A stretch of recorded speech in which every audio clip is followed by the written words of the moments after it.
एक निवडून नाही आलं तर गुलाल लावून घेणार नाही. त्याला दोन्ही नगरपालिकेत धोबी पछाड दिली आपण. खरं तर त्याला थोडी जरी मनाची असेल, खरं तर मतदारापुढे जाण्याचा नैतिक अधिकारच नाही यांना. जनतेचे प्रश्न, अडी अडचणी, लोकप्रतिनिधी आमदार कशासाठी असतो? जनतेच्या प्रश्नासाठी, जनतेच्या अडी अडचणीसाठी याच्यात असतो. मात्र ही बाबा गेला 13 महिन्यानंतर झाला. ते पहिल्यांदा आला मुख्यमंत्र्याचा दौरा आला म्हणून इकडं आला. पुन्हा दुसऱ्यांदा आला कारखान्यावर मिटिंग होती त्या कारखान्यासाठी आला. तिसऱ्यांदा आला नगरपालिकेच्या निवडणुकीसाठी आणि आता चौथ्यांदा जिल्हा परिषदेसाठी.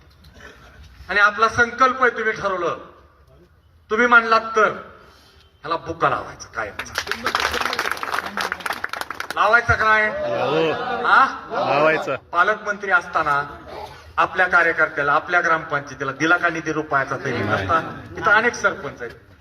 अध्यक्ष साहेब, एक नया पैशाचा निधी दिला नाही. सरपंच आमचा कुठला गेला, त्याला म्हणायचं प्रवेश कर, प्रवेश कर, इकडं प्रवेश कर. काही जण असे 2 खालच्या परीचा कार्यकर्ते प्रवेश बी केले बळजबरीने. आणि नुसतं कामानिमित्त तिथं न्यायचे आणि गेला की गमजा टाकायचे. पुन्हा निवडून कार्यकर्ते गमजा टाकून. मला माहिती, दत्ताला सुद्धा अनुभव आहे, ती समोर आहे. दत्ता खरं आहे की नाही मी बोलतोय ती? दत्ता मी बोलतो, दत्ता कसं काय नाही मला ठाकूर साहेब, मी बळच म्हणला विषय कार्यक्रम, मला फोटो काढायचा यांचा. असं बऱ्याच जणांना केलंय. त्यामुळं आपण सगळ्यांनी खरं तर दत्ताभाऊनी आता सांगितलं, खरं तर दत्ताभाऊंचं मी म्हणू